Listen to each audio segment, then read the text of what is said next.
अस्सलामुअलैकुम मोअज़्ज़ज़ ख़ातिन व हज़रात।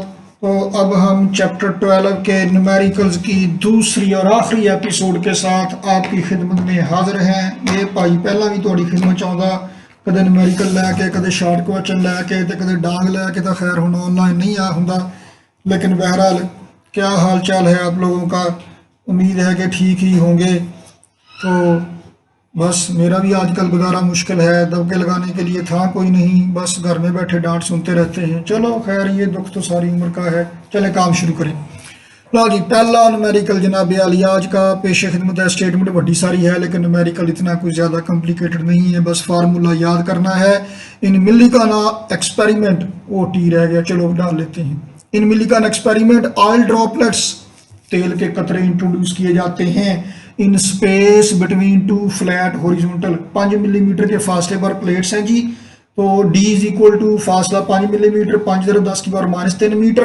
पोटेंशियल है जनाब 780 वोल्ट का और ऑयल की डेंसिटी दी हुई है 900 किलोग्राम पर मीटर क्यूब। तो ये पानी से थोड़ा डेंसिटी कम है इसकी। तो जनाब प्लेट वोल्टेज को जब स्विच ऑफ किया जाता है तो ड्रॉपलेट मूव करते हैं नीचे को। और देखें हमने ये इसलिए डिस्कस किया हुआ है, अब टॉपिक डिस्कस किया था मिल्लिकाना ऑयल ड्रॉप एक्सपेरिमेंट का, कि जब ऑयल ड्रॉप को मूव करके आपने पोटेंशियल डिफरेंस अप्लाई करके तो फिर आपने उनको सस्पेंड करना है प्लेट्स के दरमियान। पहले सस्पेंड करेंगे, उसके बाद टर्मिनल वेलोसिटी मालूम करने के लिए जो फार्मूले में इस्तेमाल होना है, प्लेट वोल्टेज स्विच ऑफ करेंगे, ड्रॉपलेट नीचे को मूव करेंगे टर्मिनल वेलोसिटी से, फासला तय करेंगे। कितना फासला तय करते हैं? प्लेट्स के दरमियानी फासले का आधा टर्मिनल वेलोसिटी मालूम करने के लिए वो काम आएगा। तो यहाँ पे वो बताया गया है कि वो फासला उन्होंने जो तय की जो फासला मेजर किया गया, जो ऑब्जर्व किया गया 1.5 मिलीमीटर 11.2 सेकंड में वो फासला हुआ। ये जो डाटा है 1.5 मिलीमीटर फासला 11.2 सेकंड टाइम, ये इस्तेमाल करेंगे टर्मिनल वेलोसिटी मालूम करने के लिए। तो जनाब तो विस्कोसिटी ऑयल की दी हुई है 1.8 into 10⁻⁵ newton per metre square second, newton second per metre square. Mass और चार्ज मालूम करना है। तो जनाब अली चलें फार्मूला लगाते हैं जनाब। क्या है ना, जब प्लेट वोल्टेज स्विच ऑफ कर दिए गए तो फासला तय किया गया इतना, टाइम इतना है। तो जनाब टर्मिनल वेलोसिटी मालूम करेंगे, VT is equal to formula लगा के निकल आई 0.134 into 10⁻³ metre per second. Mass मालूम करने के लिए 4/3 पाई आर क्यूब रो, वही density is equal to mass बटा वॉल्यूम वाला फार्मूला सेट करके। तो यहाँ से जनाब टर्मिनल वेलोसिटी निकल आई। रेडियस मालूम करने के लिए फार्मूला है 9 ईटा VT/2 रो जी। लो जी, रेडियस आप यहाँ से मालूम कर लेंगे, ये निकल आया 1.1 इंटू 10⁻⁶ मीटर। रेडियस क्यों मेजर किया? इक्वेशन 1 में रेडियस की वैल्यू पुट करेंगे, डेंसिटी दी हुई है तो मैस निकलेगा जनाब। लो जी, रेडियस की वैल्यू पुट कर दी, डेंसिटी की वैल्यू पुट कर दी, तब मैस तो निकल आया। चार्ज मालूम करने के लिए mg/d/v, ये फार्मूला लगा के चार्ज मालूम कर लेंगे। लो जी, चार्ज निकल आया। अल्लाह अल्लाह खैर सल्ला। तो जनाब अब चलते हैं आगे। 9वां जनाब, ये इसमें कैलकुलेशन थोड़ी है, बस गेड़े गुड़े दे जाने हैं, इधरों उधर उधरों इधर, बस एक एक लाइन में सारे पार्ट निकलते आएंगे, देखने में लेंथी लग रहा है। अब proton placed in uniform electric field, proton को रखा गया यूनिफॉर्म इलेक्ट्रिक फील्ड में 5000 न्यूटन पर कूलम है और इलेक्ट्रिक फील्ड है टू राइट, खब्बे से सज्जे की तरफ, और उसको अलाउ किया गया। जब उसे इजाज़त देंगे प्रोटॉन को, पॉजिटिव चार्ज है वो किधर को जाएगा? हायर पोटेंशियल से लोअर पोटेंशियल की तरफ ये मूव करेगा, टूवर्ड्स डिक्रीजिंग फील्ड मूव करेगा और फासला 10 सेंटीमीटर तय करेगा ए से बी पॉइंट तक जाते हुए। क्या क्या करेंगी? पोटेंशियल डिफरेंस मालूम करें बिटवीन 2 पॉइंट्स। तो जनाब डाटा क्या है? ई इलेक्ट्रिक फील्ड इंटेंसिटी 5000 न्यूटन पर कूलम है, फासला 10 सेंटीमीटर 0.1 मीटर, चार्ज का पता है, मैस का पता है। तो जनाब पोटेंशियल डिफरेंस के लिए क्या करेंगे? Part A, E is equal to -ΔV/d, formula होता है ΔV is equal to -ED। तो -500 वोल्ट आ गया। नेगेटिव साइन का मतलब क्या है? कि proton is moving towards decreasing field. Numerical solve करें तो जो नीचे एक एक लाइन जो लिखी हुई है ये लाजमी लिखना है, ये एक्सप्लेनेशन है और यही इसकी है मेन पॉइंट, इसका कह लीजिए इसका जो थीम है। पार्ट बी जी, क्या करना है मालूम पार्ट बी में, work done by the field, work मालूम करना, delta V is equal to work done per unit charge, potential difference is equal to work done per unit charge, तो work is equal to q delta V, तो जनाब Q delta we करके ये निकलेगा joule में, फिर joule से electron volt में कन्वर्ट करेंगे 1.6 इंटू 10⁻19 से डिवाइड करके, तो इलेक्ट्रॉन वोल्ट में जवाब निकल आया जी, और वर्क निकल आया।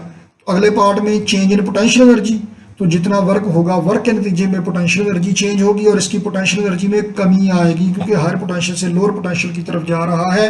तो ये जो 500 इलेक्ट्रॉन वोल्ट वर्क है, यही -500 electron volt change in potential energy है। बस नेगेटिव साइन बता रहा है कि ये डिक्रीजिंग पोटेंशियल एनर्जी की तरफ जा रहा है, पोटेंशियल एनर्जी में कमी आ रही है।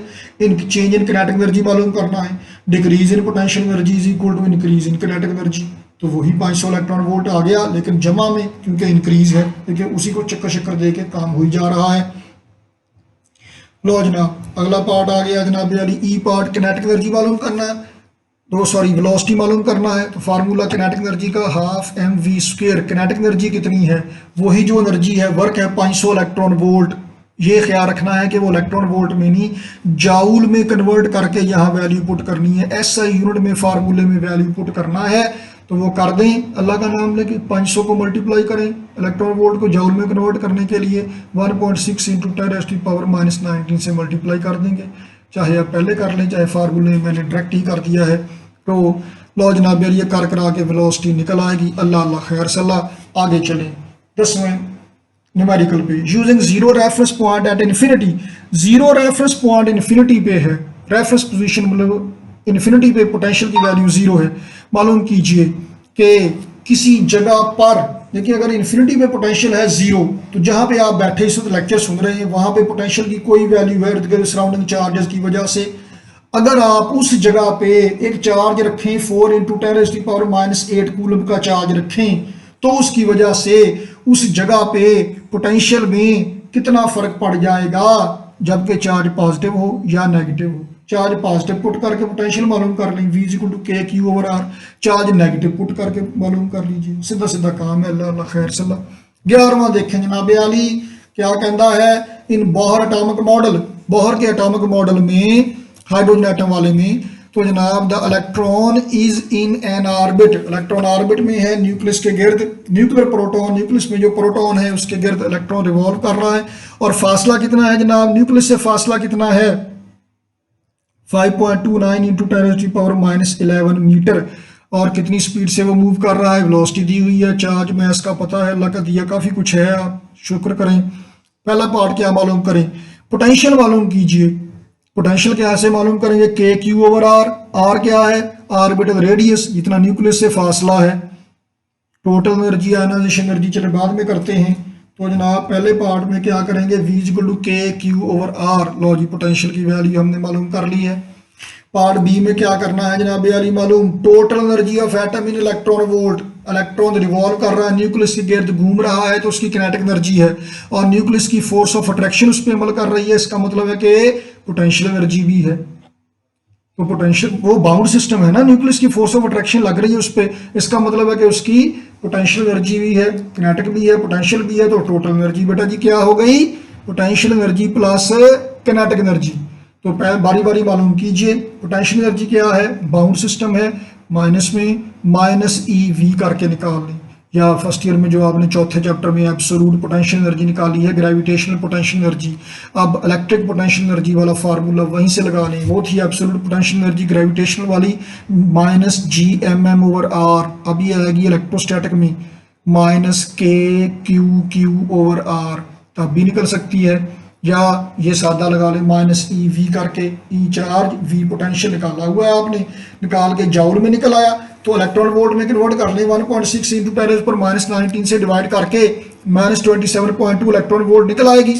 किनेटिक एनर्जी 1/2 mv², वेलोसिटी दी हुई है, मैथ्स का आपको पता है, जाउल में किनेटिक एनर्जी निकलेगी, बाद में से इलेक्ट्रॉन वोल्ट में कन्वर्ट कर लें, लो जी इलेक्ट्रॉन वोल्ट में निकल आई है किनेटिक एनर्जी भी और पोटेंशियल एनर्जी भी। अब टोटल एनर्जी के लिए दोनों को जमा कर लें, -13.69 इलेक्ट्रॉन वोल्ट, बड़ी मशहूर वैल्यू है जनाब, ये निकल आएगी। आखिरी पार्ट जी, आयोनाइजेशन एनर्जी मालूम करना है, IE ionisation energy, part C देखें आपके सामने स्क्रीन पे है। तो जनाब आयनाइजेशन एनर्जी क्या होती है? ये वो एनर्जी है that is required to eject the electron from its orbit. Orbit से इलेक्ट्रॉन को निकालने के लिए जितनी एनर्जी चाहिए। अब ऑर्बिट में इलेक्ट्रॉन की एनर्जी है -13.69 इलेक्ट्रॉन वोल्ट। नेगेटिव एनर्जी का मतलब है कि इतनी एनर्जी से इलेक्ट्रॉन बाउंड है। इसका मतलब है कि इतनी ही एनर्जी चाहिए इलेक्ट्रॉन को बाहर निकलने के लिए। अब सिंपली लिखते हैं कि जनाब ये जो टोटल एनर्जी है यही वो एनर्जी है जो चाहिए इलेक्ट्रॉन को बाहर निकलने के लिए अपने ऑर्बिट से, और इसे पॉजिटिव में करके लिखते हैं। या जरा प्रॉपर तरीका करके हमने काम कर लिया कि आयनाइजेशन एनर्जी क्या है कि जितनी एनर्जी इलेक्ट्रॉन की ऑर्बिट में है वो एनर्जी। आयनाइजेशन एनर्जी क्या है? Energy of electron outside the atom.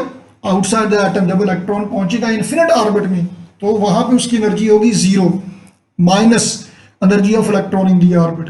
Orbit में इलेक्ट्रॉन की एनर्जी है -13.69 इलेक्ट्रॉन माइनस 13.9, तो 13.69 इलेक्ट्रॉन वोल्ट जवाब निकल आएगा। मतलब इलेक्ट्रॉन की जब एनर्जी मिलेगी ऑर्बिट से बाहर निकलेगा, बाहर निकल के उसकी जितनी एनर्जी बनेगी वो वाली एनर्जी माइनस ऑर्बिट में एनर्जी, ये डिफरेंस लेंगे तो पता चल जाएगा कि इलेक्ट्रॉन ने बाहर निकलने में कितनी एनर्जी खर्च की है। एक आदमी के पास 100 रुपया था, घर से बाहर निकला तो उसके पास रह गए 50। इसका मतलब है घर से बाहर निकलने में कितनी रिश्वत दी उसने? 50 रुपये।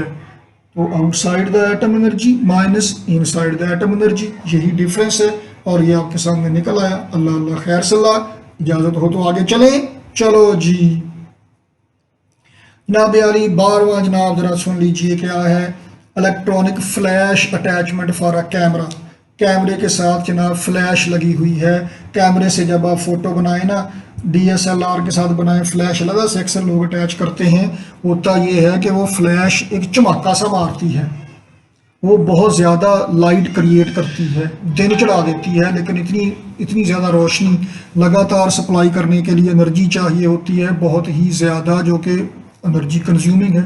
उसके लिए एक और काम करते हैं कि वो फ्लैश सिर्फ उसी वक्त चलती है जब फ़ोटो बनाना हो, चमका मार के वो फ्लैश करके बंद हो जाती है और इतनी देर में इमेज कैप्चर कर लिया जाता है। तो और इतनी ज़्यादा एनर्जी उसे सप्लाई करने के लिए कहाँ से आती है? कैपेसिटर से। कैपेसिटर को चार्ज करते हैं, जब कैपेसिटर फुली चार्ज हो जाता है फ्लैश काम करने के काबिल हो जाती है, वर्किंग ऑर्डर में आ जाती है। और जब फ्लैश वर्किंग ऑर्डर में आ जाए तो फिर वो काम करती है। और जब एक दफ़ा फ्लैश चमका मार ले, मतलब वो फ्लैश लाइट फ्लैश कर जाए, उसके बाद थोड़ी देर तक वो काम करने के काबिल नहीं रहती। क्यों? क्योंकि कैपेसिटर चार्ज नहीं होता, तो साथ में एक छोटी सी लाइट ब्लिंक करती रहती है जो ये बताती है कि अभी ये वर्किंग ऑर्डर में नहीं है।